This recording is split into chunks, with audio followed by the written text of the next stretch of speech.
तापत्रयापहं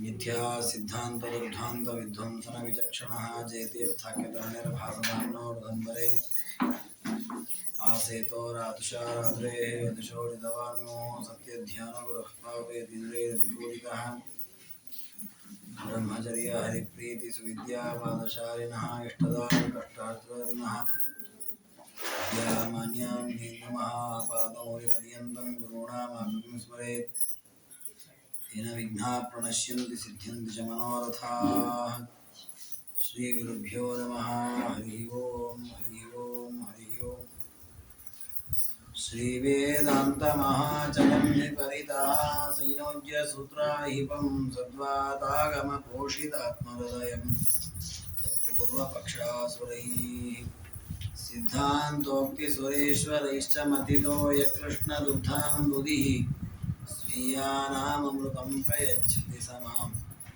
आयाद्गुणोद्यन्मणिः ವಾದಿರಾಜಗುರು ಸಾರ್ವಭೌಮರು ರುಕ್ಮಿಣೀಶ ವಿಜಯ ಮಹಾಕಾವ್ಯದಲ್ಲಿ ದೇವರ ಅಪೂರ್ವವಾದಂತಹ ಚರಿತ್ರೆಯನ್ನು ವರ್ಣನೆ ಮಾಡ್ತಾ ಕೃಷ್ಣ ಪರಮಾತ್ಮ ಕಾಡಗಿಚ್ಚನ್ನ ಕುಡಿದ ಒಂದು ಬಾರಿ ಕಾಡಿನಲ್ಲಿ ಸಂಚಾರ ಮಾಡುವಾಗ ಗೋವುಗಳಿಗೆ ಬಂದಂತಹ ಅಗ್ನಿಯ ಭಯವನ್ನು ಪರಿಹಾರ ಮಾಡಲಿಕ್ಕೆ ತಾನು ಆ ಕಾಡ್ಗಿಚ್ಚನ್ನು ಪಾನ ಮಾಡಿದ ಅನ್ನೋದನ್ನು ನಾವು ನೋಡಿದ್ದೇವೆ. ಅದಾದ ಮೇಲೆ ಗ್ರೀಷ್ಮ ಋತುವಿನ ವರ್ಣನೆಯನ್ನು ಮಾಡುತ್ತಾರೆ. ಆಥ ಶೀತಮತೀತಲೋಷ್ಣಧರಣೀಂ ಭಾಸ್ವದ್ಬಲೇನೋಷ್ಣಯನ್ನೂರ್ಧ್ವಂ ಗಂಧವಹಂ ನಯನ್ ತ್ರಿವೃತಮಪ್ಯಾತ್ಮಾತ್ಮಪಾತ್ರಂ ವಪುಃ ಕುರ್ವನ್ ಕೃಷ್ಣಕೃತೇರ್ವಿರೋಧಮಿವ ತದ್ವಾಸಂಚ ವಾಶೋಷಯನ್ ವಿಶ್ವಂ ತಸ್ಯ ವಶಂ ದವೇನ ಚ ದಹನ್ ವೈರೀವ ಸೋದೃಶ್ಯತ. ಗ್ರೀಷ್ಮ ಋತು ಬಂದಿದೆ. ಹೇಗಿತ್ತು ಆ ಗ್ರೀಷ್ಮ ಋತುವಿನ ವಾತಾವರಣ ಅಂತಂದ್ರೆ, ಅಲ್ಲಲ್ಲಿ ಬಿಸಿಲಿನ ತಾಪದಿಂದ ಗಿಡಮರಗಳು ಒಣಗ್ತಾ ಇವೆ. ವಸಂತ ಪುಷ್ಪ ನಿಚಯಂ ಶುಷ್ಕಂ ವಿಧಾಯ ಅನಿಲಂ. ಆ ಗ್ರೀಷ್ಮ ಋತುವಿನ ತಾಪದಿಂದ ಹಿಂದಿನ ಋತುವಿನಲ್ಲಿ ಬಿಡತಕ್ಕಂಥ ಪುಷ್ಪಗಳೆಲ್ಲ ಒಣಗ್ತಾ ಇವೆ, ಶುಷ್ಕವಾಗ್ತಾ ಇದೆ. ನೆಲ ಎಲ್ಲ ಬಿಸಿ ಆಗ್ತಾ ಇದೆ. ಶೀತಲೋಷ್ಣ ಧರಣಿ, ತಂಪಾದಂತಹ ನೀರು ಬಿಸಿಯಾದ ಈ ಭೂಮಿಯ ಮೇಲೆ ಬಿದ್ದರೆ ಅದು ಕೂಡ ಬಿಸಿ ಆಗಬೇಕು. ಅಷ್ಟು ಜೋರಾದಂತಹ ತಾಪವನ್ನ ಉಂಟು ಮಾಡ್ತಾ ಇದ್ದಾನೆ ಸೂರ್ಯ. ವಿಶ್ವಂ ತಸ್ಯ ವಶಂ ದವೇನ ಚ ದಹನ್ ವೈರೀವ ಸೋದೃಶ್ಯವ. ಎಲ್ಲರನ್ನೂ ಕೂಡ ಸುಡ್ತಾ ಇದ್ದಾನೆ. ಅದಕ್ಕೆ ರಾಜನಂತಾರೆ, ಆ ಗ್ರೀಷ್ಮ ಋತು ಬಂದದ್ದು ಹೇಗಿತ್ತು ಅಂದ್ರೆ ವೈರಿ ಬಂದಾಗ ಬಂದ ಅಂತ ಹೇಳುತ್ತೆ. ಶತ್ರುಗಳು ಆದವರು ಹೇಗೆ ತಾಪ ಕೊಡ್ತಾ ಇರ್ತಾರೆ, ಹಾಗೆ ಆ ಋತುವು ಕೂಡ ತಾಪವನ್ನು ಉಂಟು ಮಾಡ್ತಾ ಬಂದಿದೆ. ಹೀಗೆ ಬಿಸಿಲಿನ ಕಾಲದಲ್ಲಿ ಪರಮಾತ್ಮ ಗೋಪಾಲಕನಾಗಿ ಗೋವುಗಳ ರಕ್ಷಣೆಯನ್ನ ಮಾಡ್ತಾ ಇದ್ದ.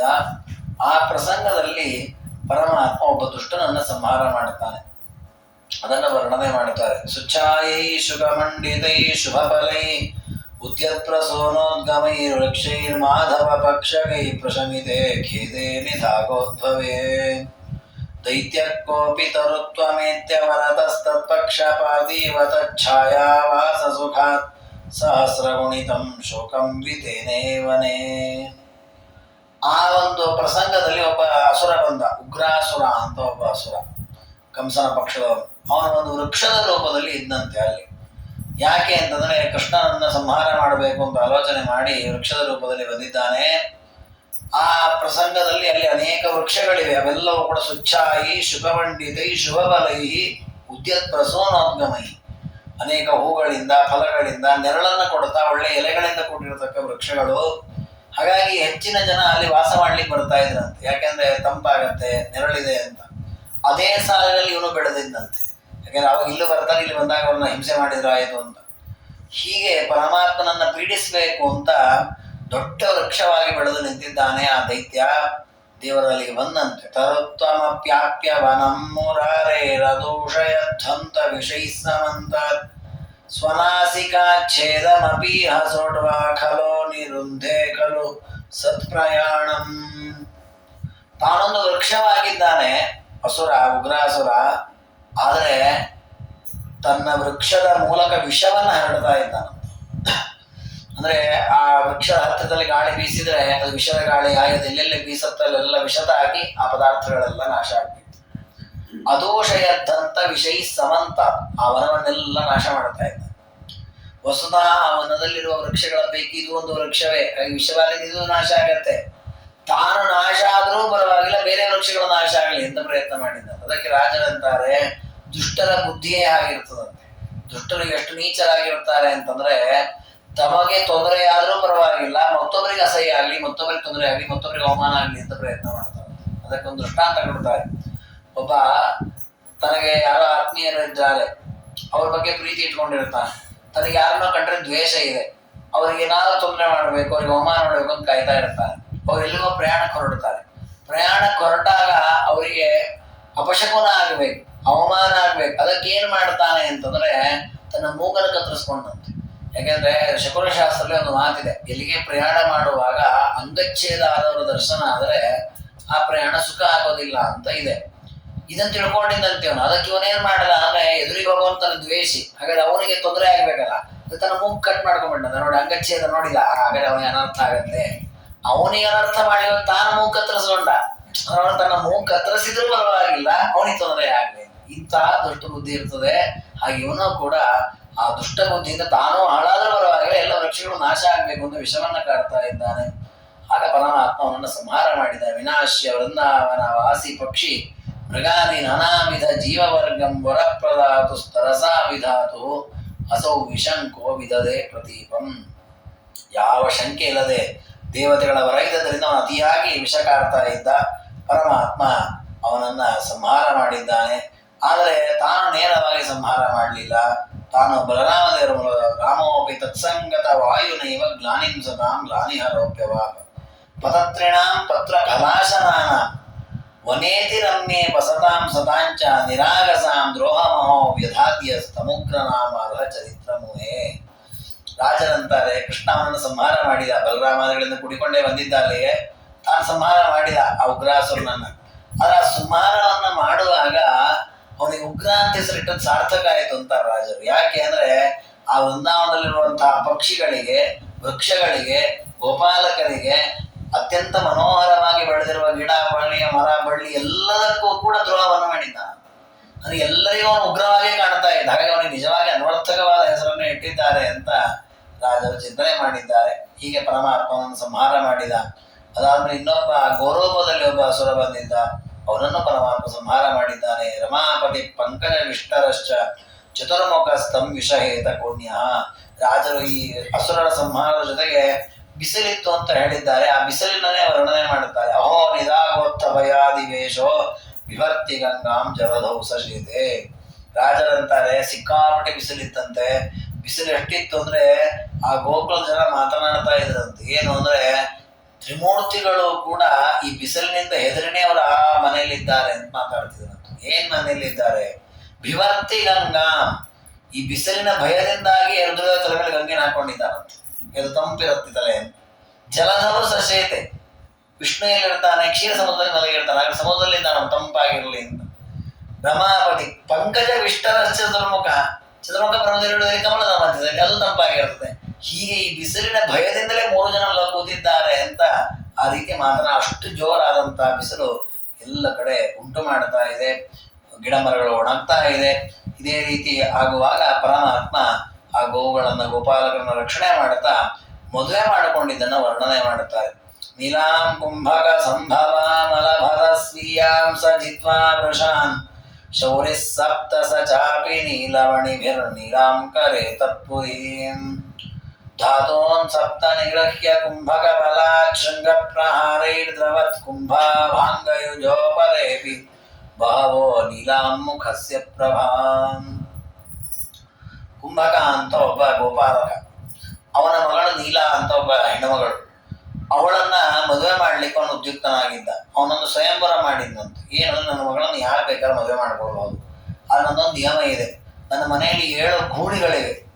ಅದನ್ನ ಶೌರ್ಯ ಸಪ್ತ ಸ ಚಾಪಿ ನೀಲಮಣಿವೇರ್ ನೀಲಾಂಕರೇ ತತ್ಪುರಿ ವೃಷಾನ್. ಆ 7 ವೃಷಗಳು, 7 ದೊಡ್ಡದಾದ ಗೂಳಿಗಳು, ಎತ್ತುಗಳು ಏನಿವೆ, ಇವುಗಳನ್ನ ಕಟ್ಟಿ ಹಾಕ್ಬೇಕು. ಅವು ಹಗ್ಗ ಎಲ್ಲ ಬಿಚ್ಚಿಬಿಟ್ಟಿರ್ತಾರೆ. ಅವು ಎಲ್ಲದಕ್ಕೂ ಕೂಡ ವರ ಇದೆ. ಸಪ್ತ ನಿಗ್ರಹ್ಯ ಕುಂಭಕಬಲ ಶೃಂಗ ಪ್ರಹಾರ ದ್ರವೈ. ಆ 7 ಗೂಳಿಗಳಿಗೂ ರುದ್ರದೇವರದ್ದು ವರ ಇದೆ, ಬ್ರಹ್ಮದೇವರದ್ದು ವರ ಇದೆ. ನಿಮ್ಮನ್ನು ಯಾರು ಏನು ಮಾಡ್ಲಿಕ್ಕೆ ಆಗದೆ ಇರಲಿ ಅಂತ. ಹಾಗಾಗಿ ಆ ಗೂಳಿಗಳನ್ನ ಮುಟ್ಟಿರೋ ಗುಮ್ಮತಿರುತ್ತವೆ. ಅಂತಹ 7 ಗೂಳಿಗಳನ್ನು ಯಾರು ಕಟ್ಟಿ ನಿಲ್ಲಿಸ್ತಾನೋ ಅವನು ನನ್ನ ಮಗಳನ್ನು ಕೊಟ್ಟು ಮದುವೆ ಮಾಡ್ತೇನೆ ಅಂತ ಯಾರು ಮುಂದೆ ಬರಲ್ಲ. ಕೃಷ್ಣದೇವರ ಪುಟ್ಟ ಬಾಲಕ 5-6 ವರ್ಷದ ಹುಡುಗ ಅಷ್ಟೂ ಗೂಳಿಗಳನ್ನ ಕಟ್ಟಿ ಹಾಕ್ತಾನೆ. ಕಟ್ಟಿ ಹಾಕೋದು ಮಾತ್ರ ಅಲ್ಲ, ಶೃಂಗ ಪ್ರಹಾರೈರ್ರವ ಕುಂಭಾರಾಂಗಯುಜೋಪಲೇ ವಿಭಾವೋ. ಆ ಗೂಳಿಗಳ ಶೃಂಗವನ್ನ ಹಿಡಿದುಕೊಂಡು ಕಟ್ಲಿಕ್ಕೆ ಹೋದ್ರೆ ಮುರ್ಕೊಂಡು ಸತ್ಯವಾದ ಅಂತ. ಯಾಕಂದ್ರೆ ದೈತ್ಯರೇ ಆ ರೂಪದಲ್ಲಿ ಇದ್ದವರು. ಅವನ್ನೆಲ್ಲ ಪರಮಾತ್ಮ ಸಂಹಾರ ಮಾಡಿದ. ಆಗ ಕುಂಭಕ ತನ್ನ ಮಗಳನ್ನು ಕೊಟ್ಟು ಮದುವೆ ಮಾಡಿದ. ಪರಮಾತ್ಮ ಅವಳ ಮಗಳು ನೀಲಾದೇವಿಯನ್ನು ಸ್ವೀಕಾರ ಮಾಡಿದ. ಬರೀ ನೀಲಾದೇವಿಯನ್ನು ಮಾತ್ರ ಸ್ವೀಕಾರ ಮಾಡಿದ್ದಲ್ಲ, ಪರಮಾತ್ಮ ಅನೇಕರಿಗೆ ನೀಲಾವನ್ನು ಕೊಟ್ಟನಂತೆ. ಏನ್ ನೀಲಾ ಕೊಟ್ಟ ಅಂದ್ರೆ ಅನೇಕರ ಮುಖಕ್ಕೆ ಕಪ್ಪನ್ನು ಕೊಟ್ಟನಂತೆ. ಅಂದ್ರೆ ಅನೇಕರು ತಾವು ಗೆಲ್ಲಬೇಕು ಸ್ವಯಂವರದಲ್ಲಿ ಅಂತ ಬಂದಿದ್ರು, ಗೆಲ್ಲಿಕ್ಕೆ ಆಗ್ಲಿಲ್ಲ, ಮುಖ ಮಾಡಿಸಿಕೊಂಡು ಹೋದ್ರು.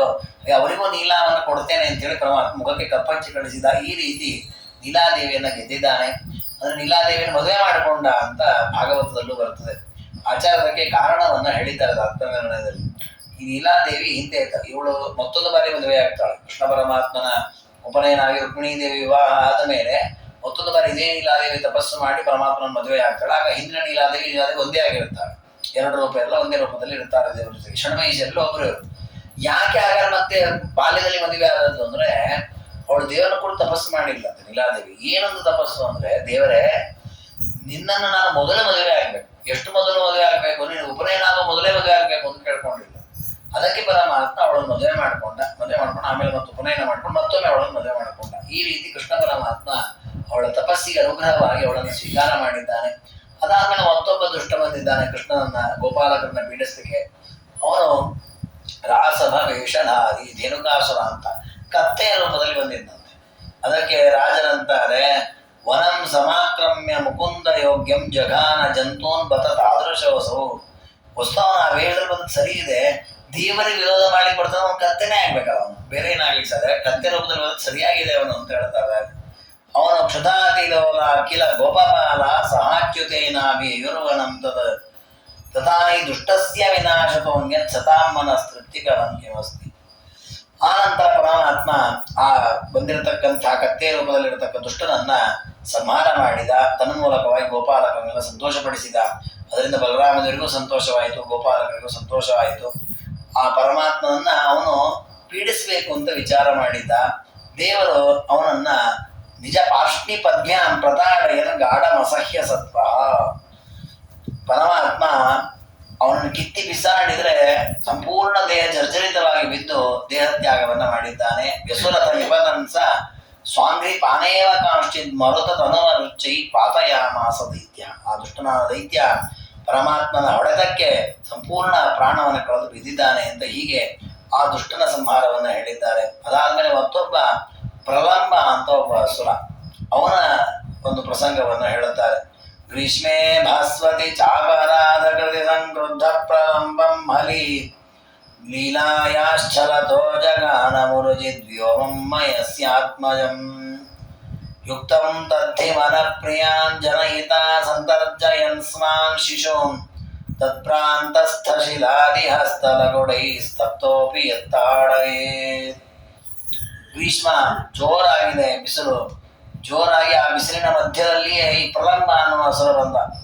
ಅವನು ಈ ತಾಳವೃಕ್ಷಗಳ ಮಧ್ಯದಲ್ಲಿ ನೆಲೆಸಿದ್ದಂತೆ ದುಷ್ಟ. ಅವನೊಂದು ಹುಡುಗನ ವೇಷದಲ್ಲಿ ಬಂದಿದ್ದ. ಬಂದು ಈ ಗೋಪಾಲಕರನ್ನ ಕೃಷ್ಣನನ್ನು ಪೀಡಿಸಬೇಕು ಅಂತ. ಲೀಲಾಯಾಶ್ಚಲತೋ ಜಗಾನ ಮುರುಜಿದ್ ವ್ಯೋಮಂ ಮಯಸ್ಯಾತ್ಮಜಂ. ವ್ಯೋಮಾಸುರ ಅಂತ ಇನ್ನೊಬ್ಬ. ಪ್ರಲಂಬ ಅನ್ನುವ ಅಸುರನ್ನ ಬಲರಾಮದೇವರು ಕೊಲ್ತಾರೆ, ವ್ಯೋಮಾಸುರ ಅನ್ನುವನ್ನ ಕೃಷ್ಣದೇವರು ಕೊಲ್ತಾರೆ. ಇಬ್ಬರೂ ಕೂಡ ಆಟವಾಡ್ತಾ ಕೃಷ್ಣನ ಸಂಹಾರ ಮಾಡಬೇಕು ಅಂತ ಬಂದವರು. ಇವರು ಆಟದ ಮಧ್ಯದಲ್ಲಿ ಓಡಿಸಿಕೊಂಡು ಹೋಗಿ ಅವರನ್ನ ಸಂಹಾರ ಮಾಡಿದ್ದಾರೆ. ತತ್ ಪ್ರಾಂತಸ್ಥ ಶಿಲಾದಿ ಹಸ್ತಲಗುಡೈ ಸ್ತಪ್ತೋಪಿ ಎತ್ತಾಡಯೇ. ಪರಮಾತ್ಮನ ಹಸ್ತ ಸ್ಪರ್ಶದಿಂದಲೇ ಮೃತನಾಗಿ ಬಿಟ್ಟಿದ್ದಾನೆ. ಅಂತಹದ್ದು ಪರಮಾತ್ಮನ ಸಾಮರ್ಥ್ಯ ಅಂತ ವರ್ಣನೆ ಮಾಡುತ್ತಾರೆ. ಅದಾದ ಮೇಲೆ ಪರಾಭವಂ ವೀಕ್ಷ್ಯ ತಥೋ ನಿಧಾಗ. ಅತಿಯಾದ ಬಿಸಿಲಿನಿಂದ ಎಲ್ಲ ಗಿಡಮರಗಳು ಒಣಗಿ ಮತ್ತೊಂದು ಬಾರಿ ಕಾಡಿಗೀಚು ಬಂದಿದೆ, ಜೋರಾದ ಕಾಡಿಗೀಚು. ಪರಮಾತ್ಮ ಮತ್ತದನ್ನು ಪಾನ ಮಾಡಿದ್ದಾನೆ. ಹರಿಪ್ಪಪೌ ತಂಚ ಜಗನ್ನಿವಾಸೋ ವಿನಾಶ ಶೂನ್ಯಸ್ಸಿ ಕಿಮ್ನ ಕಾರ್ಯ. ಪರಮಾತ್ಮ ಜಗತ್ತಿನಲ್ಲಿ ಸೃಷ್ಟಿ ಸಂಹಾರಾದಿ ಯಾವ ದೋಷಕ್ಕೂ ಒಳಗಾಗದ ವ್ಯಕ್ತಿ. ಹಾಗಾಗಿ ಆ ಕಾಡ್ಗಿಚ್ಚು ಕೂಡ ಪರಮಾತ್ಮನಿಗೆ ಏನೂ ಮಾಡಲಿಲ್ಲ, ದೇವರನ್ನು ಸ್ವೀಕಾರ ಮಾಡಿದ್ದಾನೆ. ಹೀಗೆ ಬಿಸಿಲಿನ ಬೇಗೆಯಲ್ಲಿ ಬಳಲ್ತಾ ಇರುವಾಗ ಮಳೆ ಶುರು ಆಯಿತು ಅಂತ ವರ್ಣನೆ ಮಾಡ್ತಾರೆ. ಮೇಘಾಸ್ಸ ವರ್ಣಸ್ಯ ಹರೇ ಸಹಾಯಂ ಪ್ರಾಯೋ ವಿಧಾತುಂ ಪರಿತಸ್ಸಮೇತ್ಯಂ ಭಾಸ್ವಂತ ಮಂಗೈ ಪಯಸ ನಿಧಾಗಮಾಚ್ಛಾದ್ಯ ವಿಶ್ವಂ ಪುಪುಷಸ್ತದೀಯಂ. ಮೋಡಗಳೆಲ್ಲ ಬಂದು ಗೋಕುಲದಲ್ಲಿ ಮಳೆ ಸುರಿಸ್ಲಿಕ್ಕೆ ಶುರು ಮಾಡಿದ್ದಂತೆ. ಯಾಕೆಂದ್ರೆ ಅವುಗಳಿಗೆಲ್ಲ ಖುಷಿ ಆಯ್ತಂತೆ. ಏನು ಖುಷಿ ಆಯ್ತು ಅಂದ್ರೆ ನಮ್ಮ ಜಾತಿಯವನೊಬ್ಬ ಇದ್ದಾನೆ ಇಲ್ಲಿ ಅಂತ. ಯಾಕಂದ್ರೆ ಮೋಡಗಳ ವರ್ಣವು ಕಪ್ಪು ಬಣ್ಣ, ಕೃಷ್ಣನಂತೂ ಕಪ್ಪು ಬಣ್ಣ, ಹಾಗಾಗಿ ನಮ್ಮ ಜಾತಿಯವನೊಬ್ಬ ಇದ್ದಾನೆ, ಅವನಿಗೆ ಸಂತೋಷ ಪಡಿಸೋಣ ಅಂತ ಅವೆಲ್ಲ ಮಳೆಯನ್ನು ಸುರಿಸಿವೆ. ಎಲ್ಲ ಜೀವಿಗಳು ಕೂಡ, ಗೋವುಗಳು, ಗೋಪಾಲರೆಲ್ಲರೂ ಆನಂದ ಪಟ್ಟಿದ್ದಾರೆ. ಹೀಗೆ ಪರಮಾತ್ಮ ಮಳೆಯನ್ನ ಉಂಟು ಮಾಡುವ ಕಾಲದಲ್ಲಿಯೂ ಕೂಡ ಗೋಪಾಲಕರಿಗೆ ಎಲ್ಲ ಕಾಲದಲ್ಲಿ ಬಿಸಿಲಿದ್ದಾಗ, ಮಳೆ ಇದ್ದಾಗ, ತಂಪಿದ್ದಾಗ ಆಶ್ರಿತ್ಯ ವಿಷ್ಣು ಪದಮರ್ಥಿಷು ಯಚ್ಚ ತ್ವಂಬು ಮೇಘಸ್ಯ ಸಾರಥಿರಭೂತ್ ಜಲನಾಯಕೋಪಿ. ಸಮುದ್ರವು ಸಹಾಯ ಮಾಡಿತು ಅಂತ ಹೇಳ್ತಾರೆ. ಅಂದ್ರೆ ಮಳೆ ಆಗೋದು ಸಮುದ್ರದಲ್ಲಿ ನೀರನ್ನು ತಗೊಂಡು ಮಳೆ ಸುರಿಸುವಂತಹದ್ದು. ಅದೂ ಕೂಡ ದೇವರ ಲೋಕದ ದೇವರಿಗೆ ಅಭಿಷೇಕಾದಿಗಳನ್ನು ಮಾಡ್ಲಿಕ್ಕೆ ಸಹಾಯ ಮಾಡುವಂತೆ ಕಾಣಿಸ್ತಾ ಇತ್ತು. ಅದಕ್ಕೆ ರಾಜರಂತಾರೆ ಮರ್ತ್ಯೋಪಕಾರ ನಿರತಸ್ಯ ನಖ ಸಹಾಯ. 4 ಜನಕ್ಕೆ ಉಪಕಾರ ಮಾಡ್ತೀವಿ ಅಂತ ನಾವು ಹೊರಟ್ರೆ ದೇವರು ಯಾರ್ಯಾರ್ದೋ ಮೂಲಕ ನಮಗೆ ಸಹಾಯ ಮಾಡಿಸ್ತಾನೆ. ಹಾಗೆ ಆ ಮೋಡಗಳು ಮಳೆಯನ್ನು ಸುರಿಸಿ ತಂಪು ಮಾಡಬೇಕು ಅಂತ ಹೊರಟಿವೆ, ಅದಕ್ಕೆ ಸಮುದ್ರ ಹೋಗಕ್ಕೆ ಸಹಾಯವನ್ನ ಮಾಡಿದೆ ಅಂತ ಈ ರೀತಿಯಲ್ಲಿ ಅದರ ಚಿಂತನೆಯನ್ನು ಮಾಡಿದ್ದಾರೆ. ಆ ಮಳೆಯಿಂದಾಗಿ ಶೋಕ ಹರವಾರಿ ಅಭಿವರ್ಷತೋದಂ. ಶೋಕ ದುಃಖ ಎಲ್ಲ ಹೋಗಿದೆ, ಬೇಗೆ ಹೋಗಿದೆ, ಬಿಸಿ ಹೋಗಿದೆ, ತಂಪಾಗ್ತಾ ಇದೆ, ಆನಂದವಾಗ್ತಾ ಇದೆ. ಅನೇಕ ಗಿಡಮರಗಳು ಮತ್ತೆ ಚಿಗುರುತ್ತಾ ಇವೆ, ಚಿಗುರಿಕೊಂಡು ಚೆನ್ನಾಗಿ ಬಳ್ಳಿಗಳು ಎಲ್ಲ ಬೆಳೀತಾ ಇವೆ. ಹೀಗೆ ಪರಮಾತ್ಮನ ಆ ಒಂದು ಗೋಕುಲದಲ್ಲಿ ವರ್ಷಾ ಋತು ಹೇಗೆ ಬಂತು ಅಂತ ಹೇಳಿದ್ರು. ಆದ್ರೆ ಆ ವರ್ಷಾ ಋತು ಬಂದು ಮಳೆ ಸಿಕ್ಕಾಪಟ್ಟೆ ಆಗಿ ಆಗಿ ಆಗಿ ಆಗಿ ಮಳೆ ಸಾಕನ್ನಿಸ್ಲಿಕ್ಕೆ ಶುರು ಆಯ್ತು. ಮೇಘಾಗಮೋ ಸಹ್ಯಂ ಅಪಿ ಪ್ರಜಹ್ಯೆ ಗ್ರೀಷ್ಮಸ್ಯ ಸತ್ವಂ ಸಕಲಂ ತಥಾ ತತ್. ಮೋಡ ಮಳೆಯನ್ನ ಚೆನ್ನಾಗಿ ಸುರಿಸಿ ಬಿಸಿಲಿನ ತಾಪದಿಂದ ಸಂಪೂರ್ಣ ಕಳೆದಿದೆ. ಆದ್ರೆ ಆಮೇಲೆ ನಮಗೆ ಮಳೆ ಸಾಕನ್ನಿಸುತ್ತೆ. ನಮಗೆ ಯಾವಾಗಲೂ ಹಾಗೆ, ಮೊದಲು ಬಿಸಿಲು, ಅಯ್ಯೋ ಬಿಸಿಲು ಬಿಸಿಲು ಬಿಸಿಲು ಮಳೆ ಬರಲಿ ಅಂತೀವಿ. ಮಳೆ ಸುರಾಗ 4 ದಿವಸ ಯಾವ ಸಾಗಪ್ಪ ಹೊರಗೆ ಹೋಗುವಾಗಿಲ್ಲ, ಏನ್ ಚಿಟಿ ಮಳೆ ಬೈತೀವಿ. ಸರಿ, ಮಳೆ ಹೋಗಿ ಬಿಸಿಲು ಹೋಗಿ ತಂಪಾಗಿ ವಾತಾವರಣ, ಚಳಿ ಜಾಸ್ತಿ ಇದ್ರೆ ಚಳಿ, ಬಹಳ ಚಳಿ ಆಯ್ತು. ಎಲ್ಲದಕ್ಕೂ ಅಂತೇಳಿ ನಮ್ಮ ಪರಿಸ್ಥಿತಿ ಹಾಗೆ ಇಲ್ಲೂ ಕೂಡ ಆ ರೀತಿಯ ಅತಿಯಾದ ಮಳೆ ಆಗ್ತಾ ಇರುವ ಸ್ವಲ್ಪ ಸಮಯಕ್ಕೆ ಶರತ್ಕಾಲ ಪ್ರಾರಂಭವಾಗಿದೆ. ಸಾಧೂನಾಂ ವರ ಮಾನಸಾಕೃತಿ ಸರಸ್ ಸಂಶೋಧಯ ತನ್ಮುಖ ಪ್ರಖ್ಯಂ ಪದ್ಮಜಯಂ ಪ್ರಹರ್ಷಯದಂ ಪಂಕಂಚ ಸಂಕಂಠಯತ್. ಶರತ್ಕಾಲದ ವೈಭವ ಏನು ಅಂದ್ರೆ ಅದು ಮಳೆ ಇರಲ್ಲ, ಬಿಸಿಲಿರಲ್ಲ, ಅದೇ ವಾತಾವರಣ ತುಂಬಾ ಚೆನ್ನಾಗಿರುತ್ತೆ, ತಂಪಾದ ಗಾಳಿ ಬೀಸತ್ತೆ, ಸರೋವರ ಎಲ್ಲ ನಿರ್ಮಲವಾಗಿರುತ್ತೆ. ಈಗ ನದಿಗಳು, ಸರೋವರಗಳು ಮಳೆಗಾಲದಲ್ಲಿ ಸ್ವಲ್ಪ ಕೆಸರಾದಂಗೆ ಆಗತ್ತೆ. ಅದೇ ಶರತ್ಕಾಲದಲ್ಲಿ ಆ ಕೆಸರೆಲ್ಲ ಕೆಳಗಿಳಿದಿರುತ್ತೆ, ತಿಳಿಯಾದ ನೀರು, ಮೇಲೆ ಚೆನ್ನಾಗಿರ್ತಕ್ಕಂತಹ ಕಮಲಗಳು ಅರಳಿರ್ತವೆ, ಸ್ವಚ್ಛವಾದ ಬೆಳಕು, ಚಂದ್ರನದ್ದಾಗ್ಲಿ ಸೂರ್ಯನದ್ದಾಗ್ಲಿ. ಮಳೆಗಾಲದಲ್ಲಿ ಮೋಡಗಳೆಲ್ಲ ಅಡ್ಡ ಇರ್ತದೆ. ಹಾಗೆ ಆ ಶರತ್ಕಾಲ ವಿಹಾರ ಮಾಡ್ಲಿಕ್ಕೆ ಅತ್ಯಂತ ಯೋಗ್ಯವಾದಂತಹ ಕಾಲ. ಅಂತಹ ಶರತ್ಕಾಲದಲ್ಲಿ ಅನೇಕ ಮುಕ್ತರು ಅಂದ್ರೆ ಪರಮಾತ್ಮನ ಅನುಗ್ರಹಕ್ಕೆ ಪಾತ್ರರಾಗ್ಲಿಕ್ಕೆ ಅರ್ಹರಾಗಿರತಕ್ಕಂತಹ ಗೋಪಾಲಕ ಪುರುಷ ಸ್ತ್ರೀಯರು ಆ ಗೋಕುಲದಲ್ಲಿ ವಿಹಾರ ಮಾಡ್ತಾ ಇದ್ದಾರೆ. ಇದೇ ಶರತ್ಕಾಲದ ಪ್ರಸಂಗದಲ್ಲಿ ಅನೇಕ ಗೋಪಾಲಕ ಸ್ತ್ರೀಯರು, ಗೋಪಿಕಾ ಸ್ತ್ರೀಯರು ಸರೋವರ ನದಿಗಳಲ್ಲಿ ತಪಸ್ಸನ್ನ ಮಾಡಬೇಕು, ವ್ರತವನ್ನ ಮಾಡಬೇಕು ಅಂತ ಹೋದ್ರಂತೆ. ಪತಿಂ ವಶೀಕರ್ತು ಮಯಂ ಹಿ ಕಾಲ ಇತೀವ ಕೃಷ್ಣಂ ಪತಿಮಾಪ್ತು ಕಾಮ ವ್ರತಂ ವಿತೇನು ಕಿಲ ಗೋಪಕನ್ಯಾ ವಿತರ್ಕ ತಸ್ಯಾ ಸಮಧಾಮಧನ್ಯ. ಅನೇಕ ಗೋಪಿಕಾ ಸ್ತ್ರೀಯರು ಪತಿಯನ್ನ ವಶೀಕಾರ ಮಾಡಿಕೊಳ್ಳಿಕ್ಕೆ, ಅಂದ್ರೆ ಪತಿಯನ್ನ, ಗಂಡನನ್ನ ತಮ್ಮ ಕಡೆ ಸೆಳೆದುಕೊಳ್ಳಿಕ್ಕೆ ಯೋಗ್ಯವಾದ ಕಾಲ ಶರತ್ಕಾಲ. ತಂಪಾಗಿರ್ತದೆ, ಒಳ್ಳೆಯ ಸುಗಂಧಭರಿತವಾದ ತಂಪಾದ ಗಾಳಿಯ ಜೊತೆಗೆ ಯೋಗ್ಯವಾದ ಕಾಲ ವಿಹಾರಕ್ಕೆ. ಇದೇ ಸರಿಯಾದ ಕಾಲ, ಕೃಷ್ಣನನ್ನು ನಾವು ಮದುವೆ ಮಾಡ್ಕೊಳ್ಬೇಕು, ಕೃಷ್ಣನೇ ನಮಗೆ ಪತಿಯಾಗಬೇಕು ಅಂತ ಆಲೋಚನೆ ಮಾಡಿ ವರಂಬಿತೇನು, ವರವನ್ನ ಮಾಡಬೇಕು ಅಂತ ಹೊರಟಿದ್ದಾರೆ. ಏನ್ ವ್ರತ ಮಾಡೋದು?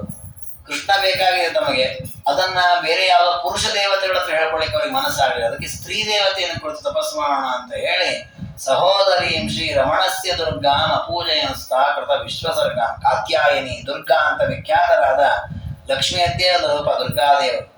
ಆ ರೂಪವನ್ನ ಆರಾಧನೆ ಮಾಡಿ ದೇವರನ್ನ ನಾವು ಮದುವೆ ಮಾಡಿಕೊಳ್ಬೇಕು, ಹಾಗೆ ಅನುಗ್ರಹ ಮಾಡುವಂತ ವ್ರತವನ್ನ ಮಾಡ್ತಾ ಇದ್ದಾರೆ. ಆದರೆ ರಾಜನಂತಾರೆ ಇದು ಎಂಥ ಒಂದು ವಿಚಿತ್ರ ಪರಿಸ್ಥಿತಿ ಇದೆ ಇದು ಅಂತ. ಯಾಕೆಂದ್ರೆ ಅವರು ತಮಗೆ ಕೃಷ್ಣಪತಿ ಆಗ್ಬೇಕು ಅಂತ ಕೃಷ್ಣನ ಹೆಂಡತಿ ಹತ್ರ ಕೇಳ್ತಾ ಇದ್ದಾರೆ. ಈಗ ನಾವು ಬೇರೆ ಯಾರ ಹತ್ರ ಹೋಗಿ ನಮಗೆ ಇಂಥವ್ರ ಗಂಡ ಆಗ್ಬೇಕು, ನಾನು ಇಂಥವ್ರ ಹೆಂಡತಿ ಆಗ್ಬೇಕು ಅಂತ ಹೊರ ಕೇಳಿದ್ರೆ ಬೇರೆ ಲೆಕ್ಕ.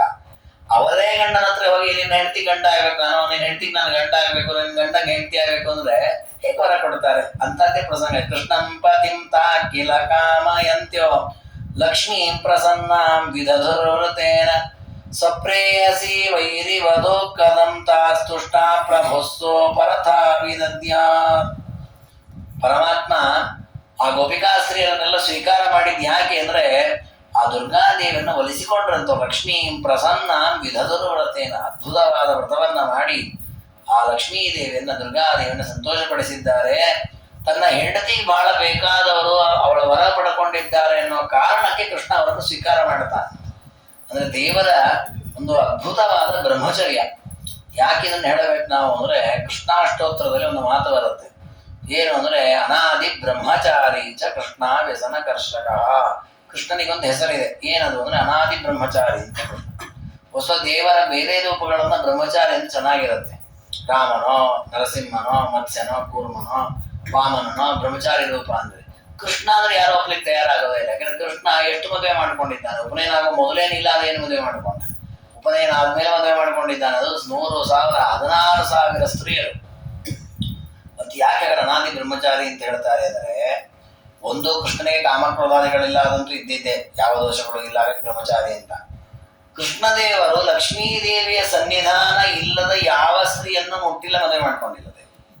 ಅಂದ್ರೆ ತನ್ನ ಹೆಂಡತಿ ಎಲ್ಲಿದ್ದಾಳೆ ಅವರನ್ನು ಮಾತ್ರ ಮದುವೆ ಮಾಡ್ಕೊಂಡು. ಇವರೆಲ್ಲ ತಪಸ್ಸು ಮಾಡಿದ್ದಾರೆ, ಕೃಷ್ಣನ ಸ್ಪರ್ಶ ಆಗ್ಬೇಕು ಅಂತ ವರ ಕೇಳ್ಕೊಂಡಿದ್ದಾರೆ, ಆ ವರ ನೆರವೇರಿಸಬೇಕು, ಅದಕ್ಕೆ ಮದುವೆ ಮಾಡ್ಕೊಂಡ. ಅವರೆಲ್ಲ ಯಾವಾಗ ದೇವರ ಸ್ಪರ್ಶ ಆಗ್ತಾ ಇತ್ತು ಅಂದ್ರೆ ಅವರೊಳಗೆ ಯಾವಾಗ ಲಕ್ಷ್ಮೀ ಸನ್ನಿಧಾನ ವಿರುದ್ಧವಾಗಿತ್ತು, ಆಗ ಮಾತ್ರ ಕೃಷ್ಣನ ಸ್ಪರ್ಶ ಆಗ್ತಿತ್ತು. ಇಲ್ಲದೇ ಇದ್ದ ಕೃಷ್ಣ ಅವರು ಯಾರನ್ನು ಮುಟ್ತಿರಲಿಲ್ಲ. ಅದಕ್ಕೆ ದೇವರು ಹೇಳಿದ ಅನಾದಿ ಬ್ರಹ್ಮಚಾರಿ. ಬ್ರಹ್ಮಚಾರಿ ಅಂದ್ರೆ ತನ್ನ ಕರ್ತವ್ಯದಲ್ಲಿ ಕಿಂಚಿತ್ ಲೋಪ ಮಾಡಬಾರದು. ಪುರುಷನಾದವನು ಮದುವೆಯಾದ ತನ್ನ ಹೆಂಡತಿಯನ್ನ ಮಾತ್ರ ಮನಸ್ಸಿಟ್ಟು ಅವಳಲ್ಲಿ ಮಾತ್ರ ಭೋಗಾದಿಗಳನ್ನು ಮಾಡ್ತಾ ಇಲ್ಲ, ಅವನನ್ನು ಬ್ರಹ್ಮಚಾರಿ ಅಂತ ಧರ್ಮಶಾಸ್ತ್ರ ಹೇಳುತ್ತೆ. ಅರ್ಜುನಾದಿಗಳ ಕಥೆಯಲ್ಲಿ ಬರುತ್ತದೆ. ಹಾಗೆ ಕೃಷ್ಣದೇವರು ಕೂಡ ತನ್ನ ನಿಯತ ಹೆಂಡತಿಯಾದಂತಹ ಲಕ್ಷ್ಮೀದೇವಿಯ ಅವತಾರವಾದ ರುಕ್ಮಿಣಿ ಸತ್ಯ ಅವರನ್ನ ಮಾತ್ರ ಯಾವಾಗಲೂ ಅವ್ರ ಜೊತೆ ಭೋಗ ಮಾಡ್ತಾ ಇದ್ದ. ಉಳಿದ ಎಲ್ಲ ಸ್ತ್ರೀಯರಲ್ಲೂ ಲಕ್ಷ್ಮೀ ಸನ್ನಿಧಾನ ಇದ್ದಾಗ ಮಾತ್ರ ಕೃಷ್ಣನ ಸ್ಪರ್ಶ, ಇಲ್ಲವೇ ಇಲ್ಲ. ಹಾಗಾದ್ರೆ ಒಂದು ಸ್ತ್ರೀಯ ಮೇಲೆ ಕೃಷ್ಣನ ಕಣ್ಣೇ ಬಿದ್ದಿಲ್ಲ, ಪರಸ್ತ್ರೀ ಮೇಲೆ. ಹಾಗೆ ಕೃಷ್ಣನಷ್ಟು ಪರಿಶುದ್ಧವಾದ ಬ್ರಹ್ಮಚಾರಿ ಜಗತ್ತಲ್ಲಿ ಸಿಗುವುದಿಲ್ಲ. ಅಂತಹ ಕಾರಣಕ್ಕಾಗಿ ಕೃಷ್ಣ ಪರಮಾತ್ಮ ಆ ಎಲ್ಲ ಸ್ತ್ರೀಯರು, ಗೋಪಿಕಾ ಸ್ತ್ರೀಯರ ವ್ರತವನ್ನ ಮಾಡಿದಾಗ ಅವರನ್ನ ಪರಮಾತ್ಮ ಸ್ವೀಕಾರ ಮಾಡಿದ್ದಾನೆ. ಅದಕ್ಕೆ ಮೊದಲು ಆ ಸ್ತ್ರೀಯರಿಗೆ ಒಂದು ಬುದ್ಧಿವಾದವನ್ನು ಹೇಳಿದ್ದಾನೆ ಪರಮಾತ್ಮ. ಯಾಕೆ ಅಂತಂದ್ರೆ, ಆ ಸ್ತ್ರೀಯರೆಲ್ಲರೂ ಕೂಡ ವಿವಸ್ತ್ರರಾಗಿ ಸ್ನಾನ ಮಾಡ್ತಾ ಇದ್ರು, ಆ ಕಾತ್ಯಾಯನ ವ್ರತವನ್ನು ಮಾಡ್ತಾ ಇರೋ ಸ್ತ್ರೀಯರು. ಅದಕ್ಕೆ ಪರಮಾತ್ಮ ಅವರ ಸ್ನಾನ ಮಾಡುವ ಜಾಗಕ್ಕೆ ಹೋಗಿ ಅವರೆಲ್ಲ ಬಟ್ಟೆಗಳನ್ನು ಅಪಹಾರ ಮಾಡಿದ್ದಂತೆ. ತತಸ್ಸ ಪತ್ನ್ಯರ್ಚನ ತತ್ಪರಾಣಾಂ ವ್ರತಂ ವಿರುದ್ಧಂ ವ್ರಜಪಾಲಿಕಾನಾಂ ಸಭಗ್ನವಾಧಾತು ಮಿವಾಂಬರಾಣಿ ಜಹಾರ ಧೀರೋಂಬು ವಿಹಾರ ಕಾಲೇ. ಆ ಎಲ್ಲ ಸ್ತ್ರೀಯರು ಕೂಡ ಸ್ನಾನವನ್ನು ಮಾಡುವಾಗ ವಸ್ತ್ರರಹಿತರಾಗಿ ಸ್ನಾನ ಮಾಡ್ತಾ ಇದ್ರು. ಅದಕ್ಕೆ ಪರಮಾತ್ಮ ಸ್ತ್ರೀಯರಿಗೆ ಬುದ್ಧಿವಾದವನ್ನು ತಿಳಿಸಬೇಕು ಅಂತ ಹೇಳಿ ಅವರ ಅಂಬರವನ್ನ, ಬಟ್ಟೆಗಳನ್ನ ಅಪಹಾರ ಮಾಡಿದ.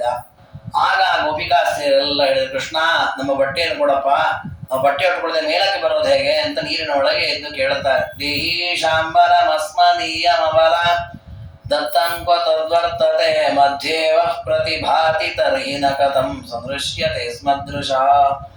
ದೇವರನ್ನಂತೆ ನಂಗೆ ಬಟ್ಟೆ ಕೊಡು ಅಂತ ಕೇಳಿದ್ರೆ, ನಿಮಗೆ ಬಟ್ಟೆ ಕೊಟ್ಟೇ ಬಿಟ್ಟಿದೆ ಅನ್ನಂತೆ. ಯಾಕೆ ಅಂಬರ ಶಬ್ದಕ್ಕೆ ಆಕಾಶ ಅಂತ ಅರ್ಥ ಇದೆ. ಅವ್ರ ಅಂಬರವನ್ನ ಕೊಡು ಅಂತ ಕೇಳಿದ್ರು. ದೇವರನ್ನ ಅಂಬರ ಶಬ್ದಕ್ಕೆ ಆಕಾಶ ಅಂತ ಅರ್ಥ ಇದೆ. ಎಷ್ಟು ದೊಡ್ಡ ಆಕಾಶವನ್ನೇ ಸೃಷ್ಟಿ ಮಾಡಿ ಕೊಟ್ಟಿದ್ದೇನೆ, ಇನ್ನೇನು ಬೇಕು ಆಕಾಶ ನಿಮಗೆ ಅಂದ್ರೆ ಆ ರೀತಿ ಮಾತಾಡಿ ಅವ್ರನ್ನ ಸರಸವಾಗಿ ಆಟವಾಡಿಸ್ತಾ ಇದ್ದಾನೆ. ಮುಗ್ಧಾಸ್ತಾರ್ಕಿಕ ಮೌಲಿಯುಕ್ತ್ಯಕಲಿತಂ ತನ್ನೀವ ವಶ್ಯಕ್ಯತೆ ದ್ರಷ್ಟುಂ ಚೋಂಚುಲ ಲೋಚನೈರಿತಿ ವದನ್ ಕೃಷ್ಣಸ್ಸ ಪುಷ್ಣಾತು ಮಾಂ. ಆಗ ಅವ್ರು ಹೇಳಿದ್ರು, ಕೃಷ್ಣ ನಿನ್ನ ಹತ್ರ ಮಾತನಾಡಿ ಗೆಲ್ಲಿಕ್ ನಾವಾಗ ಆಗಲ್ಲಪ್ಪ, ಕೈ ಹೋಯ್ತವಪ್ಪ, ಸಾಷ್ಟಾಂಗ ನಮಸ್ಕಾರ ಮಾಡ್ತೇವೆ. ಆಗ ಕೃಷ್ಣ ತೋಳಿ ಬಟ್ಟೆ ಅಂತ ಕೊಟ್ಟಂತೆ. ಕೊಡುವಾಗ ಹೇಳಿದಂತೆ ಈ ರೀತಿಯಲ್ಲೆಲ್ಲ ಮಾಡಬಾರದು.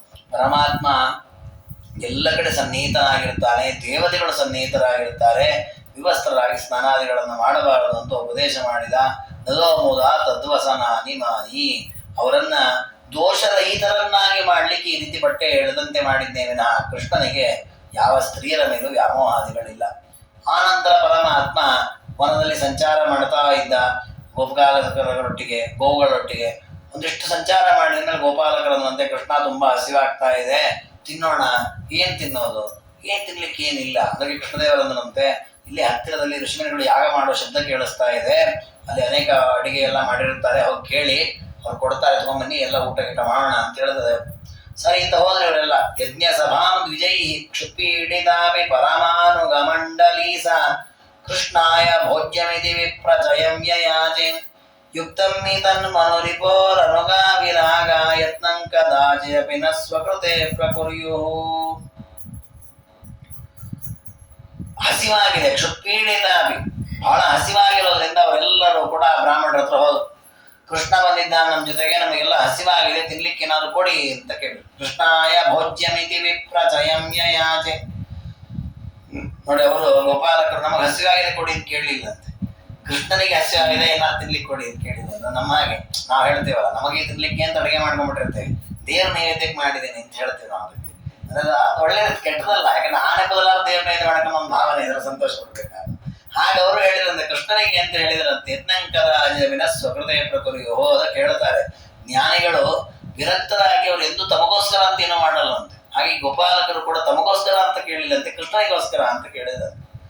ಅದಕ್ಕೆ ಸ್ವೀಯ ಕ್ರಿಯಾ ಭಂಗಭಯೇನ ವಿಪ್ರ ಶ್ರೇಯಸ್ಕೃತೆ ತೇನ ದದುಃಖಿಲಾನ್ಯಂ. ಅದಕ್ಕೆ ಅವ್ರು ಹೇಳಿದ್ರು, ನಮ್ಮ ವಿಹಿತಕರ್ಮ ಯಜ್ಞ ಅದನ್ನು ಮಾಡ್ತಾ ಇದ್ದೇವೆ ನಾವು, ನಿಮಗೀಗ ಅನ್ನಾದಿಗಳನ್ನು ಕಳಿಸ್ಬಿಟ್ರೆ ಆ ಯಜ್ಞ ಎಲ್ಲ ಭಂಗ ಆಗ್ಬಿಡತ್ತೆ, ಇದು ಸರಿಯಲ್ಲ, ನಾವು ಕೊಡೋದಿಲ್ಲ ಅಂದ್ರಂತೆ. ಧೃತಿ ಸಹ ಸ್ನಾತಿ ಮಖೇ ಸ್ಮದೀಯ ಇತ್ತಂ ವಿದಿತ್ವೇತಿ ಮಮ ಪ್ರತರ್ಕ. ಅದಕ್ಕೆ ರಾಜರಂತಾರೆ, ಋಷಿಮುನಿಗಳು ಯಾಕೆ ಅನ್ನಾದಿಗಳನ್ನು ಕೊಡ್ಲಿಲ್ಲ ಅದನ್ನು ವಿಚಾರ ಮಾಡಿದ್ರಂತೆ.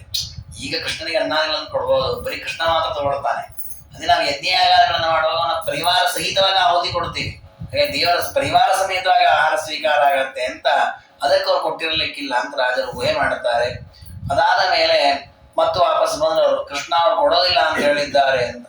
ಅದಕ್ಕೆ ಕೃಷ್ಣ ಪರಮಾತ್ಮ ಹೇಳಿದಂತೆ, ನೀವು ಒಂದು ಕೆಲಸ ಮಾಡಿ, ಅಲ್ಲಿ ಅನೇಕ ಅವರ ಹೆಂಡತಿಯರೆಲ್ಲ ಹಿಂದೆ ಮನೆ ಹಿಂದೆ ಅಡುಗೆ ಮಾಡ್ತಿರ್ತಾರೆ, ಅವರನ್ನು ಹೋಗಿ ಕೇಳಿ, ನೀವು ಇವ್ರ ಹತ್ರ ಹೋಗ್ಬೇಡಿ. ಸರಿ ಅಂತ ಅವರೆಲ್ಲ ಹೋಗಿ ಕೃಷ್ಣ ಕೇಳ್ತಾ ಇದ್ದಾನೆ, ಅನ್ನಾದಿಗಳು ಬೇಕು ತಿನ್ಲಿಕ್ಕೆ ಅಂತ. ಪಾಪ ಅವರೇ ತಗೊಂಬಂದ ವಿಪ್ರಾಂಗನ ಸ್ವಪ್ರಭವೇ ಪ್ರಹೃಷ್ಟ ಪ್ರತರ್ಪ್ಯ ಸರ್ಪ್ಯದ ದೀಪಾಯ ಸಾಲಿ. ಮನೆಯಲ್ಲಿ ಏನೇನು ಅಡುಗೆ ಮಾಡಿರೋ ಹಾಲು ಮೊಸರು ಇತ್ಯಾದಿಗಳು ಅವು ಎಲ್ಲ ಸೇರಿಸಿಕೊಂಡು ತಗೊಂಡು ಕೃಷ್ಣನಿಗೆ ಕೊಟ್ಟಿರುತ್ತೆ. ಕೃಷ್ಣಾರ್ಪಣಪ್ಪ, ಕೃಷ್ಣಾರ್ಪಣ ವಸ್ತು. ಮುಕ್ತಿಂ ಕರಸ್ತಾಂ ಕಿಲತಾ ವಿತೇನ ಪುಂಸ್ತ್ವೇನ ಕಿಂ ಪುರುಷ ಮೌಲಿ ಭಾಜ. ಕೃಷ್ಣ ಪರಮಾತ್ಮ ಆ ಗೋಪಾಲಕರ ಋಷಿಮುನಿಗಳ ಪತ್ನಿಯರು ಕೊಟ್ಟಂತ ಅನ್ನವನ್ನು ಸ್ವೀಕಾರ ಮಾಡಿದ. ಸ್ವೀಕಾರ ಮಾಡಿದ ಫಲ ಅವರಿಗೆ ಕೊಡ್ಬೇಕಲ್ಲ, ಏನು ಕೊಟ್ಟ? ಮೋಕ್ಷವನ್ನೇ ಕೊಟ್ಟಂತೆ. ಅದಕ್ಕೆ ರಾಜರಂತಾರೆ, ಕೃಷ್ಣದೇವರ ಈ ಘಟನೆಯಿಂದ ಜಗತ್ತಿಗೆ ಏನ್ ತೋರಿಸಿದ ಅಂದ್ರೆ, ನಾವು ಪುರುಷರು, ನಾವು ವೇದಾಧ್ಯಯನ ಮಾಡಿದ್ದೇವೆ, ಪಂಡಿತರಿದ್ದೇವೆ, ಯಜ್ಞಯಾಗ ಮಾಡ್ತಾ ಇದ್ದೇವೆ ಅಂತ ಹೆಗ್ಗಳಿಕೆ ಹೇಳ್ಕೊಂಡು ಏನೂ ಪ್ರಯೋಜನ ಇಲ್ಲ. ನೋಡಿ, ಅವರೆಲ್ಲ ಅದೆಲ್ಲ ಮಾಡ್ತಾ ಕೂತಿದ್ದಾರೆ, ಅವ್ರಿಗೆ ಸಿಗ್ಲಿಲ್ಲ ಮುಕ್ತಿ, ಅವ್ರ ಹೆಂಡತಿಯರೇ ಸಿಕ್ಬಿಡುತ್ತೆ. ಅವ್ರು ಯಾರು ಯಜ್ಞಯಾಗ ಮಾಡಿದವರಲ್ಲ, ಅವ್ರು ಯಾವತ್ತು ಪಾಠ ಪ್ರವಚನ ಮಾಡಿದವರು, ಸುಮ್ಮನೆ ಕೂತ್ ಭಕ್ತಿ ಶ್ರವಣ ಮಾಡಿದವರು ಬಿಟ್ರೆ. ಅದಕ್ಕೆ ದೇವರನ್ನ ಪ್ರಸನ್ನಗೊಳಿಸ್ಲಿಕ್ಕೆ ಇರಬೇಕು, ಅದನ್ನ ಮಾಡಿದ್ರೆ ಸಾಕು, ಉಳಿದು ನಾವು ಏನ್ ಮಾಡಿದ್ರು ಅಷ್ಟು ಬಿಟ್ಟರು ಅಷ್ಟೇ. ಹಾಗಾಗಿ ಪುಂಸ್ತ್ವೇನ ಕಿಂ ಪೌರುಷ ಮೂಲಿಭಾಜ ಅನ್ನುವ ರೀತಿಯಲ್ಲಿ ಆ ಎಲ್ಲ ಋಷಿಮುನಿಗಳ ಪತ್ನಿಯರಿಗೂ ಪರಮಾತ್ಮ ಅನುಗ್ರಹವನ್ನ ಮಾಡಿದ್ದಾನೆ. ಆ ವಿಭೋತ್ಸಮಾಸಕ್ತವನಾಯಿ ವೈಂದ್ರಂ ಅಭುಂತ ಭೋಜ್ಯಂ ಗತವೀರ್ ಗಿರೀಂದ್ರ ವಪುಸ್ವಕೀಯಾರ್ಪಿತಂ ಅಪ್ರತೀತ. ಆ ನಂತರ ಋಷಿಮುನಿಗಳು ಕೂಡ ಪಶ್ಚಾತ್ತಾಪಟ್ಟಿದ್ದಾರೆ, ಅಯ್ಯೋ ನಾವು ತಪ್ಪು ಮಾಡಿಬಿಟ್ವಿ, ಸ್ವಯಂ ಕೃಷ್ಣದೇವರೇ ಬಂದಾಗ ಕೊಡಬೇಕಿತ್ತು, ಕೊಡದೆ ತಪ್ಪು ಮಾಡಿತ್ತು, ಅವರು ಪಶ್ಚಾತ್ತಾಪಟ್ಟಿದ್ದಾರೆ. ಆ ನಂತರ ಮತ್ತೆ ಗೋಪಾಲಕನ ಕರ್ಕೊಂಡು ಕೃಷ್ಣ ಪರಮಾತ್ಮ ವಿಹಾರ ಮಾಡ್ತಾ ಇದ್ದ. ವಿಹಾರ ಮಾಡುವಾಗ ಒಂದು ಸುದ್ದಿ ಬಂತು, ಇಲ್ಲ ನಂದಗೋಪಾಲಗಳೆಲ್ಲ ಸೇರ್ಕೊಂಡು ಇದಕ್ಕೆ ಇಂದ್ರದೇವರನ್ನ ಕುರಿತು ಯಾಗ ಮಾಡ್ತಾ ಇದ್ದಾರೆ ಅಂತ. ಅದಕ್ಕೆ ಕೃಷ್ಣದೇವರನ್ನಂತೆ, ಇಂದ್ರದೇವರನ್ನ ಕುರಿತು ಯಾಕೆ ಮಾಡಬೇಕು? ಅನೇಕ ರೀತಿಯ ಇದನ್ನ ಪದಾರ್ಥಗಳನ್ನ ಮಾಡಿ ಸಮರ್ಪಣೆ ಮಾಡ್ತೀರಿ ನೀವು, ಅದನ್ನೆಲ್ಲ ಇಂದ್ರದೇವರಿಗೆ ಅರ್ಪಣೆ ಮಾಡೋದಕ್ಕಿಂತ ಇದಕ್ಕೆ ಪರ್ವತಕ್ಕೆ, ಗೋವರ್ಧನ ಪರ್ವತಕ್ಕೆ ಮಾಡೋಣ. ಯಾಕಂದ್ರೆ ನಮಗೆ ಕಾಲ ಕಾಲಕ್ಕೆ ಮಳೆ ಬೆಳೆ ಎಲ್ಲ ಆಗೋದು ಈ ಪರ್ವತ ನದಿ ಇವೆಲ್ಲ ಇರೋದ್ರಿಂದ ಪರ್ವತದಲ್ಲಿರುವ ದೇವತೆಗಳಿಗೆ ಮಾಡೋಣ ಅಂತ ದೇವರು ಹೇಳಿದ. ಯಾಕೆ ಅಂತಂದ್ರೆ, ಇಂದ್ರದೇವರಿಗೆ ಕೋಪ ಬರಲಿ ಅಂತಾನೆ ಹೀಗೆ ಮಾಡಿದ್ದಂತೆ ದೇವರು. ಯಾಕಂದ್ರೆ ಇಂದ್ರದೇವರಿಗೆ ಸ್ವಲ್ಪ ಅಹಂಕಾರ ಬಂದಿತ್ತಂತೆ, ಅದನ್ನ ಕೆಳಗಿಳಿಸ್ಬೇಕು. ಅದಕ್ಕೆ ಪರಮಾತ್ಮ ಆ ರೀತಿ ಹೇಳಿದ. ಯಾವಾಗ ಅವ್ರು ಹೇಳಿದ್ರು ಆಯ್ತು ಅಂತ ಹೇಳಿ ಪರಮಾತ್ಮನ ಆ ಒಂದು ಪ್ರೇರಣೆಗೆ ಅನುಗುಣವಾಗಿ ನಂದಗೋಪಾದಿಗಳೆಲ್ಲ ಗೋವರ್ಧನಕ್ಕೆ ಪ್ರದಕ್ಷಿಣೆ ಬಂದರು. ಗೋವರ್ಧನದಲ್ಲಿರುವ ಪರಮಾತ್ಮನ ರೂಪಕ್ಕೆ ಸರ್ವಸ್ವವನ್ನು ಅರ್ಪಣೆ ಮಾಡಿದರು. ಅನೇಕ ಪದಾರ್ಥಗಳನ್ನ, ನಾನಾ ವಿಧವಾದ ರಸಗಳನ್ನ ದೇವರೆಲ್ಲವನ್ನು ಸ್ವೀಕಾರ ಮಾಡಿದ. ಪರ್ವತದೊಳಗಿರುವ ಪರಮಾತ್ಮ ತಾನೇ ಸ್ವೀಕಾರ ಮಾಡಿದ್ದಂತೆ. ಇದನ್ನು ನೋಡಿ ಇಂದ್ರದೇವರಿಗೆ ಕೋಪ ಬಂತು. ಸಹಸ್ರ ನೇತ್ರೋಪಿ ಸಕೃಷ್ಣ ಸತ್ವಂ ಮನಾಗ ವಿಜ್ಞಾಯ ದಿದೇಶ ಮೇಘಾನ್. ಕೋಪ ಬಂತು, ಸಿಟ್ಟು ಬಂದು ಮೋಡಗಳ ಅಭಿಮಾನಿ ದೇವತೆಗಳನ್ನು ಕರೆದು ಇಂದ್ರದೇವರು ಹೇಳಿದಂತೆ ಎಲ್ಲರೂ ಸೀದಾ ಹೋಗಿ ಆ ಗೋಕುಲದಲ್ಲಿ ಸಿಕ್ಕಾಪಟ್ಟೆ ಮಳೆ ಸುರಿಸ್ಬಿಡಿ. ವೃಂದಾವನದಲ್ಲಿ ಎಲ್ಲಿ ಕೃಷ್ಣ ಇದ್ದಾನೆ, ಅವನ ಪರಿವಾರ ಇದೆ, ಜೋರಾಗಿ ಮಳೆಯನ್ನು ಸುರಿಸಲಿ ಅಂತ ಆದೇಶವನ್ನು. ಪ್ರದರ್ಶನಾರ್ಥಂ ನಿಗಮೈಕವೇ. ಅದಕ್ಕೆ ರಾಜರಂತಾರೆ, ಒಂದಲ್ಲ ಎರಡಲ್ಲ 1000 ಕಣ್ಣಿತ್ತು ಇಂದ್ರದೇವರಿಗೆ. 1000 ಕಣ್ಣಿದ್ದು ಉಪಯೋಗ ಆಗ್ಲಿಲ್ಲ ಅಂತಾರ. ಯಾಕೆಂದ್ರೆ ಅದಕ್ಕೆ ಹೇಳಿದ್ರೆ, ಯಾಕೆಂದ್ರೆ ಇವ್ರು ಎಲ್ಲಿ ಮಳೆ ಸುರಿಸ್ಬೇಕು ಅಂತ ಹೇಳ್ತಾ ಇದ್ದಾರೆ, ದೇವರ ತಲೆ ಮೇಲೆ. ದೇವರ ತಲೆ ಮೇಲೆ ಎಷ್ಟು ಮಳೆ ಸುರಿಸಿದ್ರೆ ಅವನಿಗೆ ವಿರೋಧ ಮಾಡಿದಂಗ ಆಗತ್ತಾ? ನಿಗಮೈಕ ವೇದಿ, ವೇದ ಪ್ರತಿಪಾದ್ಯನಾದ ಪರಮಾತ್ಮನ ಮೇಲೆ ಮಳೆಯನ್ನು ಸುರಿಸಬೇಕು ಅಂತ ಹೇಳ್ತಾ ಇದ್ದಾರೆ. ಯಾಕೆಂದ್ರೆ ಅವರಿಗೆ ದೇವರನ್ನು ಅರಿವೇ ಮರ್ತೋಗ್ಬಿಟ್ಟಿದೆ ಅಹಂಕಾರದಲ್ಲಿ. ಕೃಷ್ಣನೊಬ್ಬ ಸಾಮಾನ್ಯ ಗೋಪಾಲಕ ಅಂತ ತಲೆಯಲ್ಲಿ. ಹಾಗೆ ಈ ಯಾವುದೋ ಹುಡುಗ ಬಂದು ನನ್ನ ಯಜ್ಞಯಾಗವನ್ನು ನನಗೆ ಬರಬೇಕಾದ ಆಹುತಿಗಳನ್ನು ತಪ್ಪಿಸಿದ್ದಾನೆ ಅಂತ ಆ ಕೋಪದಿಂದ ಕೃಷ್ಣನ ಮೇಲೆ ಮಳೆ ಸುರಿಸ್ಲಿಕ್ಕೆ ಆದೇಶ ಮಾಡಿದ್ದಾರೆ. ಅದಕ್ಕೆ ರಾಜರಂದ್ರು, ನೋಡ್ರಪ್ಪ, ತುಂಬಾ ಕಣ್ಣಿದ್ರೆ ಚೆನ್ನಾಗಿ ನೋಡ್ಬೋದು ನಾವು ಅನ್ಕೊಂಡಿದ್ದೇವೆ, 1000 ಕಣ್ಣಿಂದ ಏನ್ ಪ್ರಯೋಜನ ಬಂತು? ಕಿಮಕ್ಷಿ ಬಾಹುಲ್ಯಂ ಉಪೈತಿ ಕೃತ್ಯ. ಅಂದ್ರೆ ನೋಡೋದನ್ನ ಸರಿಯಾಗಿ ನೋಡ್ಬೇಕು ಅಷ್ಟೇ ಬಿಟ್ರೆ ಇಲ್ಲ. ಅವ್ರಿಗೆ ನಾವು ಕೆಲವು ಮಾಡ್ತಿರ್ತೇವೆ, ನಮ್ಗೆ ಯಾರು ಇದನ್ನ ಮಾಡಿಲ್ಲ ಅದನ್ನ ಕೇಳಿದ್ರೆ ಏನ್ ಮಾಡಿದ್ರೆ ಅವರಿಗೆಲ್ಲ ಅಷ್ಟು ಅನುಕೂಲ ಇದೆ, ನಮ್ಗೇನು ಅನುಕೂಲ ಇಲ್ಲ, ನಮ್ಗೆ ಅನಾನುಕೂಲ ಇದೆ ಅಂತ ಹೇಳ್ಕೊಂಡು ನಾವು ಹಿಂದೆ ಸರಿತಿರ್ತೇವೆ. ಅದಕ್ಕೆ ರಾಜರಂತಾರೆ, ಎಷ್ಟು ಅನುಕೂಲ ಇದ್ರು ಎಷ್ಟು ಉಪಕರಣಗಳಿದ್ರು ನಾವು ಯಾವ ರೀತಿ ಭಾವನೆಯಲ್ಲಿ ಕಾರ್ಯವನ್ನ ಮಾಡ್ತೀವಿ ತಕ್ಕ ಹಾಗೆ ಫಲ ಬರುತ್ತೆ. ಹಾಗೆ ಇಂದ್ರದೇವರಿಗೆ ಅಹಂಕಾರ ಬಂದ್ಬಿಟ್ಟಿದೆ, ದೇವರನ್ನು ಮರೆತು ಹೋಗಿದೆ. ಮಳೆಗೆ ಆದೇಶ ಮಾಡಿದ್ರು, ಮೋಡಗಳು ಬಂತು, ಮಳೆ ಸುರಿಸ್ಲಿಕ್ಕೆ ಶುರು ಮಾಡಿದ್ರು. ಎಷ್ಟು ಜೋರಾಗಿ ಮಳೆ ಬರ್ತಾ ಇದೆ, ಆನೆ ಸೊಂಡಿಲಿನ ಗಾತ್ರದಲ್ಲಿ ಮಳೆ ಬರ್ತಾ ಇದೆ. ಗಿರಿಂ ಸಮುದ್ರತ್ಯ ಬಭೂವ ತುಷ್ಣಿ. ಯಾವಾಗ ಇಂದ್ರದೇವರು ಮೋಡಗಳ ಮೂಲಕ ಜೋರಾಗಿ ಮಳೆ ಸುರಿಸ್ಲಿಕ್ಕೆ ಶುರು ಮಾಡಿದ್ರು, ಕೃಷ್ಣ ಪರಮಾತ್ಮ ಆ ಗೋವರ್ಧನ ಪರ್ವತಕ್ಕೆ ಏನು ಪೂಜೆ ಆಗಿತ್ತು ಅದನ್ನೇ ಎತ್ತಿದ್ದಂತೆ. ಎತ್ತಿ ತನ್ನ ಕೈಯಲ್ಲಿ ಹಿಡಿದುಕೊಂಡು ನಿಂತಿದ್ದಾನೆ. ಜಿಹೀರ್ಷುಭಿಸ್ವಾಸ್ತಮಸಶ್ರೌತೃ ಶೌರ್ಯಂ ತದಾದ್ಯ ವೈರ್ಯುದ್ಧರಣಂ ಹಿ ಕಾರ್ಯಂ.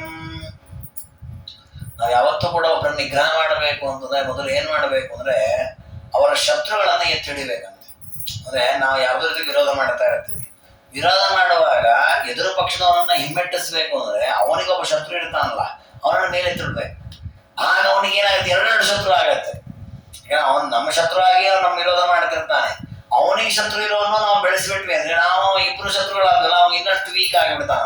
ಹಾಗೆ ದೇವರು ಆಲೋಚನೆ ಮಾಡಿದ್ದಂತೆ, ಈಗ ನನ್ನ ಮೇಲೆ ಸೆಟ್ಟಿಂದ ಮಳೆ ಸುರಿಸ್ತಾ ಇದ್ದಾನೆ, ಅವನಿಗೆ ಇನ್ನೊಬ್ಬ ವಿರೋಧಿ ಯಾರು? ಇಂದ್ರದೇವರಿಗೆ ಅಂದ್ರೆ ಪರ್ವತ. ಯಾಕೆಂದ್ರೆ ಪರ್ವತದ ರೆಕ್ಕೆ ತುಂಡು ಮಾಡಿದವರು ಇಂದ್ರದೇವರು. ಇಂದ್ರದೇವರಿಗೆ ಪರ್ವತ ವಿರೋಧಿ. ಹಾಗಾಗಿ ಆ ಪರ್ವತವನ್ನು ನಾನು ಮೇಲೆ ಕೆತ್ತು ಬಿಟ್ರೆ ಆಗ ನನ್ನ ಮೇಲೊಂದು ಕೋಪ, ಪರ್ವತದ ಮೇಲೊಂದು ಕೋಪ. ಈ ಕೋಪ ಜಾಸ್ತಿಯಾಗಿ ಮನುಷ್ಯ ತನ್ನ ಬಲ ಕಳ್ಕೊಳ್ತಾನೆ. ಹಾಗೆ ಮಾಡೋಣ ಅಂತ ಇಂದ್ರದೇವರಿಗೆ ಆ ರೀತಿ ಪೀಡೆ ಮಾಡಿದ್ನೋ ಅನ್ನುವಂತೆ ಪರಮಾತ್ಮ ಆ ಪರ್ವತವನ್ನು ಮೇಲೆ ಕೆತ್ತಿದ್ದಾನೆ. ಸ್ವಯಂಚ ಭೂಭರತ್ಕಿಲ ಬುದ್ಧಿಶೂನ್ಯ ಸೈತ್ಯಮರ್ಶಾದಿವ ಭೂದೋರೇಂದ್ರಂ ಕರೇಣ ಭೂಮಿ ಉದಭೀಭಿದತ್ತಂ. ಪರಮಾತ್ಮ ಆಲೋಚನೆ ಮಾಡಿದಂತೆ, ಜಗತ್ತಿನ ಸ್ವಾಮಿಯಾಗಿ ಇಡೀ ಜಗತ್ತನ್ನು ಧಾರಣೆ ಮಾಡುವ ನಾನು ಈ ಭೂಮಿಯಲ್ಲಿರುವಾಗ ಈ ಪರ್ವತಕ್ಕೆ ಹೆಸರು ಬರಬೇಕಾ? ಪರ್ವತಕ್ಕೊಂದು ಹೆಸರಿದೆ, ಭೂಭೃತ್ ಅಂತ ಒಂದು ಹೆಸರಿದೆ ಪರ್ವತಕ್ಕೆ. ಅಂದ್ರೆ ಭೂಮಿಯನ್ನ ಧಾರಣೆ ಮಾಡಿದ ಪರ್ವತ ಅಂತ. ಅದಕ್ಕೆ ದೇವರು ಆ ಹೆಸರ ಅಲ್ಲಗಳಿಬೇಕು ಅಂತ ವಿಚಾರ ಮಾಡಿದ್ದಂತೆ. ಈಗ ಭೂಮಿಯನ್ನು ಹೊತ್ತೋನೆ ನನ್ನನ್ನು ಭೂಧರ ಅಂತ ಕರೀತಾರೆ, ಭೂಧರ ಅಂತ ಕರೀತಾರೆ. ಆ ಹೆಸರು ಇವ್ರು ಕಸ್ಕೊಂಡ್ಬಿಟ್ಟಿದ್ದಾರೆ ಪರ್ವತಗಳು. ಅದಕ್ಕೇನು ಮಾಡಿದ, ನೀವು ಭೂಮಿಯನ್ನು ಧಾರಣೆ ಮಾಡಿಲ್ಲ ಅಂತ ಜಗತ್ತಿಗೆ ತೋರಿಸ್ಬೇಕು. ಅದಕ್ಕೆ ಅದನ್ನ ಎತ್ತಿಬಿಟ್ಟ, ನೋಡಿ ಭೂಮಿ ಅನ್ನೋದು ಹೊತ್ತೇ ಇಲ್ಲ, ಭೂಮಿಯೇ ಬೇರೆ ಪರ್ವತನೇ ಬೇರೆ ಅಂತ ತೋರಿಸಿ ಜಗತ್ತಲ್ಲದ್ರೆ ಹೆಸರನ್ನು ಕಿತ್ತಬೇಕು ಅನ್ನೋ ರೀತಿಯಲ್ಲಿ ಪರಮಾತ್ಮ ಪರ್ವತ ಎತ್ತಿದ್ದಾನೆ ಅಂತ ಈಗ ಅವ್ರನ್ನ ಅಪೂರ್ವ ಕಲ್ಪನೆಯಲ್ಲಿ ತಿಳಿಸ್ತಾರೆ. ಜೋರಾದ ಮಳೆ ಬರ್ತಾ ಇದೆ, ಅದ್ಭುತವಾದಂತಹ ಪರಮಾತ್ಮನ ಕಾರ್ಯ. ಒಂದೇ ಕೈಯಲ್ಲಿ ಒಂದೇ ಬೆರಳಲ್ಲಿ ಆ ಪರ್ವತವನ್ನು ಹಿಡಿದು ನಿಂತಿದ್ದಾನೆ. ಮುಕುಂದ ಹಸ್ತೋದ್ಧತ ಮದ್ರಿರಾಜ ಮನುದ್ಧತಂ ತಂ ಮನುಜಾವಿಜಾನನ್. ಎಷ್ಟು ಜೋರಾಗಿ ಮಳೆ ಬಂದ್ಬಿಡ್ತು ಅಂತಂದ್ರೆ ಅಲ್ಲಿ ಕೃಷ್ಣನ ಸುತ್ತ ನೀರೇ ಇದೆ. ಅದ್ರ ಕೆಳಗೆ ಆ ಪರ್ವತದ ಕೆಳಗೆ ಎಲ್ಲ ಗೋಗಳು ಗೋಪಾಲಗಳು ಬಂದು ಕೆಳಗೆ ನಿಂತಿದ್ದಾರೆ. ಮೇಲೆ ಕಪ್ಪಾದಂತಹ ಮೋಡ, ಮೇಲೇನು ಕಾಣಲೇಬಾರದು ಅಷ್ಟು ಜೋರಾದ ಮೋಡಗಳು ಬಂದು ಸಿಕ್ಕಾಪಟ್ಟೆ ಮಳೆ ಸುರಿದು ಗಿಡ ಮರ ಎಲ್ಲ ಕೊಚ್ಚಿ ಹೋಗ್ತಾ ಇದೆ. ಆ ರೀತಿಯಲ್ಲಿ ಮಳೆಯನ್ನು ಸುರಿಸ್ತಾ ಇದ್ದಾನೆ. ತಪ್ತುಂ ತಪಕೃತ ಜನಸ್ಯ ಪದಂ ಪ್ರಪೇದೆ ಶರ್ಮಾನ್ಯ ಜನ್ಮನಿ ಶಿಷಾದ ಈಶೋರ್ಮಹೀದ್ರೋ ಹೃನ್ಮಧ್ಯ ಲಬ್ಧ ಪರಮಸ್ಯ ತದೋಪಮಾಯ.